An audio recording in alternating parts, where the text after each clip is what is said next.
Bonjour fille de Dieu, je suis Sylvie, femme vaillante, je suis femme active, je suis maman, je suis épouse, fille de l'Éternel qui se tient à la brèche pour maintenir ma relation avec Dieu. Une fois de plus, j'ai l'honneur aujourd'hui de partager avec vous une parole de l'Éternel pour parler du sang de Jésus-Christ, le sang de Jésus qui nous sauve, le sang de Jésus qui nous protège.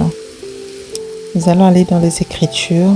Nous allons lire les épîtres de Paul aux Éphésiens, chapitre 1, verset 7, un verset très capital.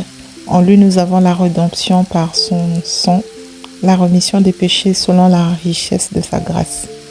Je reprends la parole. En lui, nous avons la rédemption par son sang, la rémission des péchés selon la richesse de sa grâce. C'est un verset biblique qui m'a beaucoup impacté.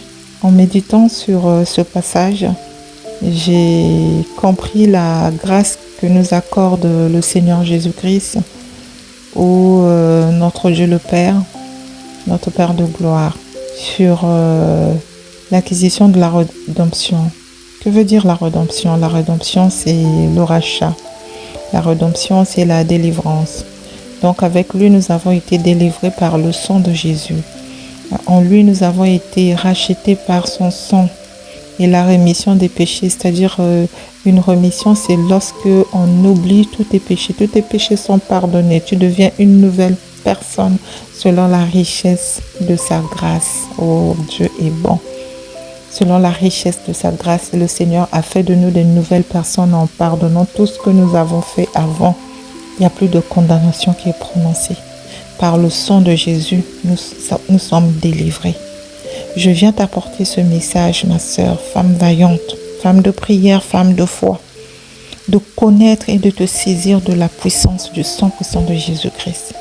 Car avec le sang de Jésus, nous avons la liberté. Avec le sang de Jésus, nous confirmons notre identité en Christ. Et nous sommes des héritiers, héritières et co-héritiers avec le Christ. Ça nous donne le droit d'avoir cette liberté, d'avoir cet espoir, par la foi et par la grâce, de sortir victorieuse dans toute situation, par le biais du Saint-Esprit de Dieu qui demeure en nous. N'oublie pas que ton corps est le temple du Saint-Esprit. Donc nous avons le Saint-Esprit en nous tout le temps. Et ce passage nous montre bien comment Dieu, par son amour, a sacrifié son Fils bien-aimé pour nous racheter, nous, pauvres pécheurs, pour nous délivrer, nous, du joug de l'ennemi, pour nous délivrer de toute situation qu'on peut traverser dans la vie. Femme vaillante, invoque le sang de Jésus dans toute situation que tu trouves qui est bloquante. Invoque le sang de Jésus pour te délivrer. Invoque le sang de Jésus pour ta famille. Que le sang de Jésus parle fort sur ta vie. Que le sang de Jésus protège ton foyer. Que le sang de Jésus protège ton mariage. Que le sang de Jésus protège la vie de tes enfants. Que le sang de Jésus protège ta carrière, ta profession, tes business. Je ne sais pas si tu es entrepreneur, si tu es salarié, employé, que sais-je, enfant de Dieu. Nous devons avoir cette clairvoyance de s'appuyer sur des principes qui sont incontournables dans notre marche avec Dieu. Je prie que le Saint-Esprit te montre cette importance du sang puissant de Jésus-Christ. Que tu comprennes combien cette identité en Christ nous donne cette force de nous enraciner, nous qui avons été rachetés. Que ce sacrifice de Christ à la croix, par son sang, ça nous a lavé, ça nous a purifié, ça nous a pardonné. Nous ne sommes plus condamnés. Que le diable ne vienne plus te mentir. Nous sommes une nouvelle personne. Et ça nous donne un espoir de vie éternelle en Dieu. Avec foi, avec la grâce. Ça nous a donné la liberté. Je nous déclare libres du péché afin d'acquérir la sagesse et l'intelligence pour pouvoir discerner le bien et le mal. Invoquons le sang de Jésus dans notre vie quotidienne. Faisons du sang de Jésus notre rempart, notre bouclier.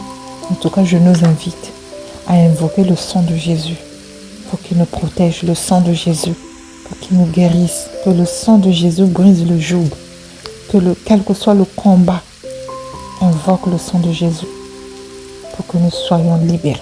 L'agneau de Dieu qui a été sacrifié pour nous sauver, pour nous accorder la liberté, qui parle fort dans nos vies. Soyons vigilants. Hébreux 9, 22 dit, sans effusion de sang, il n'y a pas de pardon. Alors regarde bien l'importance du sang que sang de Jésus-Christ. Tel il est, tel nous sommes. Jésus est bon, Jésus est fidèle. Accrochons-nous à la parole. Accrochons-nous aux principes. Satan a été vaincu par le sang puissant de Jésus-Christ. Et cela renforce notre fondation.